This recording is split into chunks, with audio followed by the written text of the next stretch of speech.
Nous en venons à la question que Monsieur Pascal Popelin va poser à Madame la ministre de l'Environnement, de l'Énergie et de la Mer. Merci Monsieur le Président. Madame la ministre, ma question porte sur l'avenir du parc de la Poudrerie situé sur les communes de Livry-Gargan, Vaujour, Sevran et Villepinte dans mon département de Seine-Saint-Denis.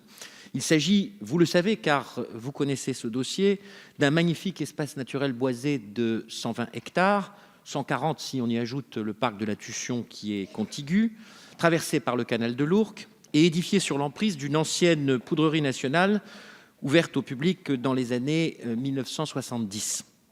En 1996, le gouvernement dirigé alors par Alain Juppé décida que l'État, pourtant propriétaire, ne paierait plus rien. Un tel site ne pouvant accueillir des visiteurs sans un minimum d'entretien, ce choix faillit provoquer sa fermeture. Il fallut déjà à l'époque la mobilisation de la population et des élus pour que la région Île-de-France décide en 1998, sous l'impulsion de Jean-Paul Huchon, de se substituer à l'État et sauve le parc avec le soutien financier du département de la Seine-Saint-Denis et des communes concernées. Plusieurs conventions provisoires ont ensuite été conclues, la gestion passant de l'Agence régionale des espaces verts au département. L'actuelle convention, qui prévoit un financement de l'entretien du parc à hauteur d'environ 900 000 € annuels, prise en charge à part égale par la région et le département, vient à échéance à la fin de cette année, c'est-à-dire dans quelques jours. Si le président du conseil départemental, Stéphane Troussel, a clairement annoncé son intention de poursuivre l'engagement financier de sa collectivité, la nouvelle présidente du conseil régional, Valérie Pécresse, a longtemps tergiversé, ce qui aurait à coup sûr conduit à devoir fermer le parc. Il semble que ce risque soit désormais écarté, même si tout n'est pas encore stabilisé du point de vue des engagements de la collectivité régionale. Cette évolution encourageante ne dispense toutefois pas l'État de ses obligations de propriétaire qui n'ont pas été assumées depuis plusieurs décennies. Et sur la table, la question d'un dispositif de gestion pérenne du parc. Se pose aussi le problème de certaines pollutions héritées de l'ancienne affectation militaire du site. Enfin, les bâtiments situés sur le domaine, dont beaucoup présentent un intérêt patrimonial et historique, n'ont fait l'objet d'aucun entretien depuis bien trop longtemps.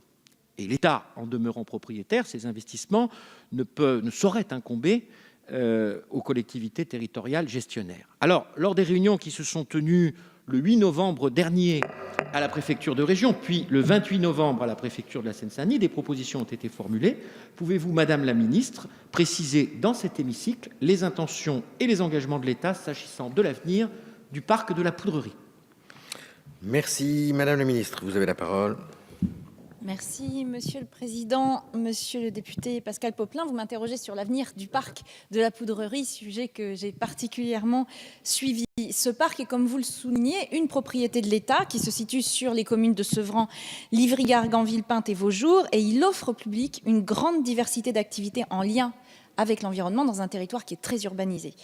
1 million de visiteurs le fréquentent chaque année et je suis attachée à ce que cela puisse perdurer.